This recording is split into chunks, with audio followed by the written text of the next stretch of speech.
Good morning. This is Deborah, or Deborah. Everybody calls me Deborah, but my real name is Deborah. But I'll accept Deborah. But today is day number 2 of my,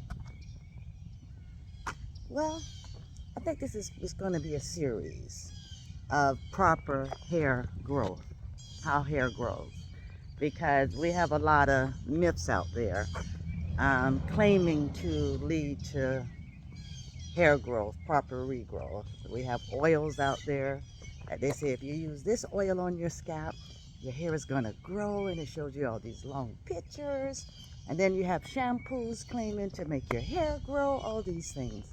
But we're going to tell you how hair really grows.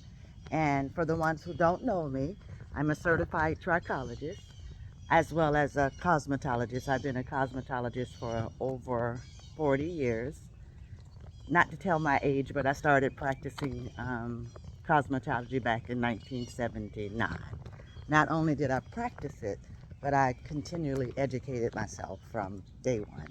So I'm still practicing, so I have a host of knowledge.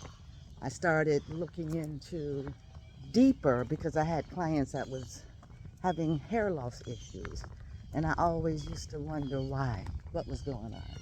So that why led me on to more journey where I started studying hair loss.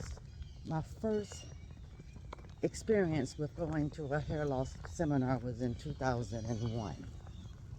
And that kept leading me further and further. So I started taking trichology courses. I actually went to every trichology school. I started out with ITI, which is a course out of Europe with David Stansler, which is excellent. He's an excellent instructor. But it's long, it was a learning that wasn't for me. Then I started with World Trichology, which is a good program as well. And that wasn't for me either because I needed more structure. I needed accountability. So I actually ended up going to a school in Atlanta, Georgia. It's National NTI, National Trichology Institute, where I graduated and now I hold my trichology license.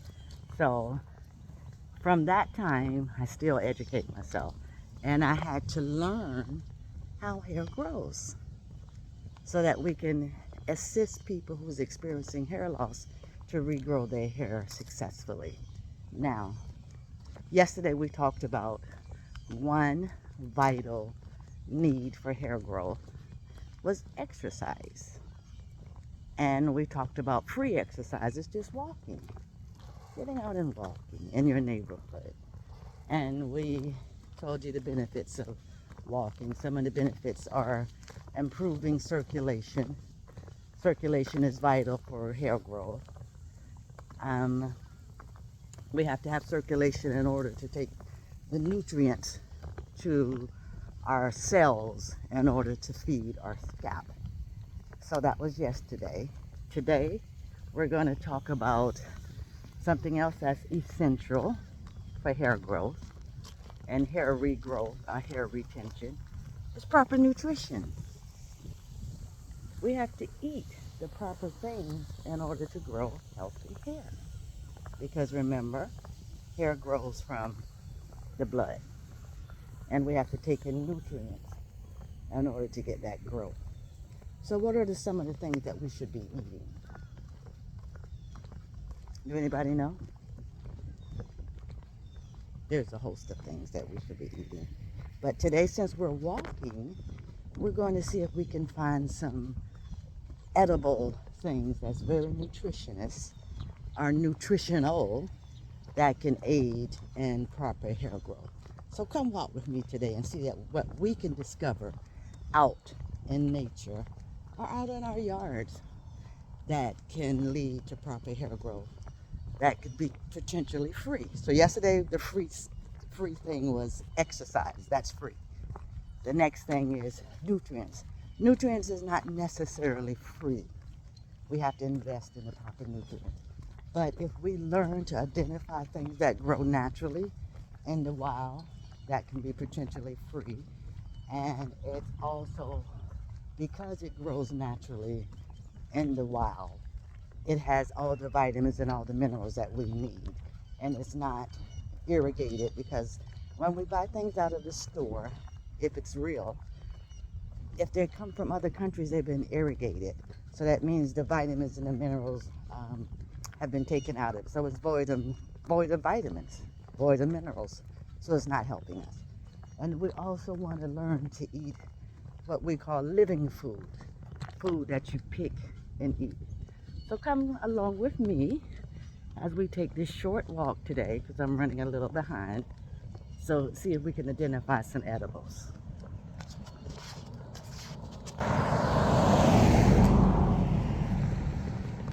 Let's look. All right. As we walk, I see some edibles here. I'm trespassing. This is an edible. Although it's in someone's yard, in their front yard, we wouldn't eat it, but it's an edible. Do anybody identify it? This is the edible in a young stage. This is the edible when it matures more. This is the one I was showing you yesterday.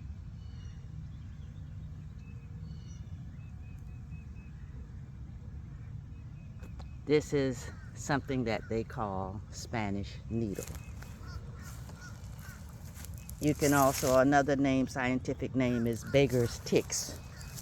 And it's in the spinach family. So if it's in the spinach family, you know that it's rich in vitamins and minerals. It's rich in iron. It's rich in vitamin E. It's rich in vitamin C. So those are three essential things that's good for hair growth. Iron. We need the iron. We need the strength. We need the vitamin C. And we also need the vitamin E.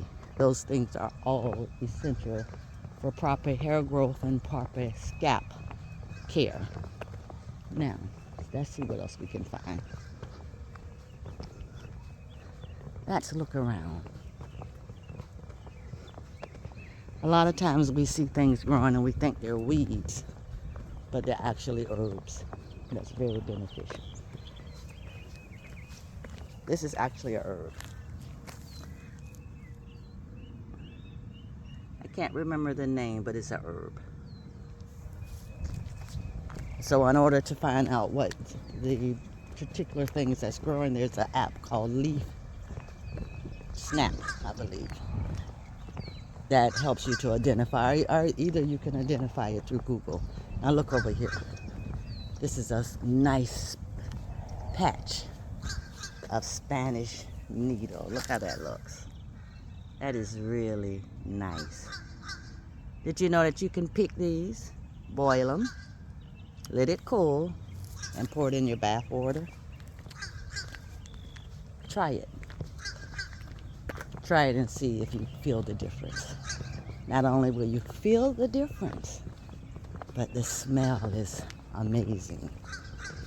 They also use it in spas, very expensive spas. You just don't know what they're using. But that's it. When you come out, you say, oh, my skin feels so good. Because it's Spanish needle. It's nature's secret to healthy body and skin. This yard has so many things. We know these people. They have lime, they have mango, they have something in the back that looks like a pear tree, all the way in the back. If it's not, it's a pear, I believe. They have something called jackfruit. I was amazed to see jackfruit growing here in America. Now this yard, they have things growing. They probably don't even know the benefits of the things that they have growing. They have a lime tree there. This is a wonderful yard. Look at the Spanish needle. You see how the Spanish needle here looks? See how healthy it looks?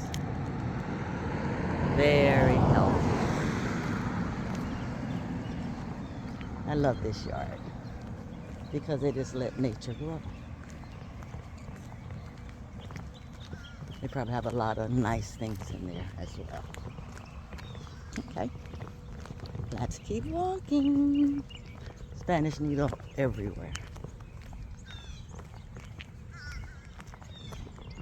So, tip for today, number 2, nutrition.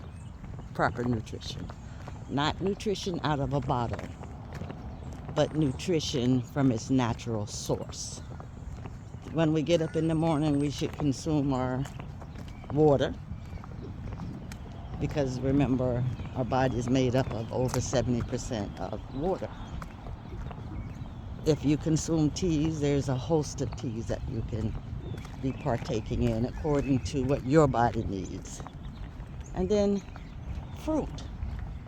We're supposed to eat fruit in the morning, not eggs and bacon and sausages and all those heavy things. Wow, look at this. Beautiful Spanish needle. If I was in the woods or on the property that I know that there's no animals and people, I would be harvesting that Spanish needle so I can use it on my body. Woo-hoo. But nutrition is vital for proper hair growth. So remember, I said nothing that you buy in a bottle,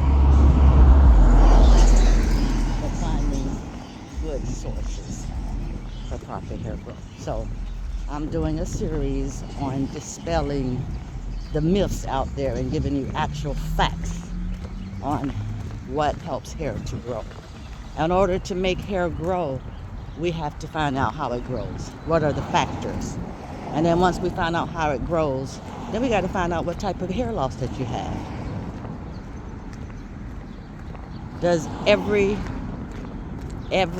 oil, as they say, or every shampoo work for every form of hair loss? And there's different factors for different types of hair loss. So we're going to find out.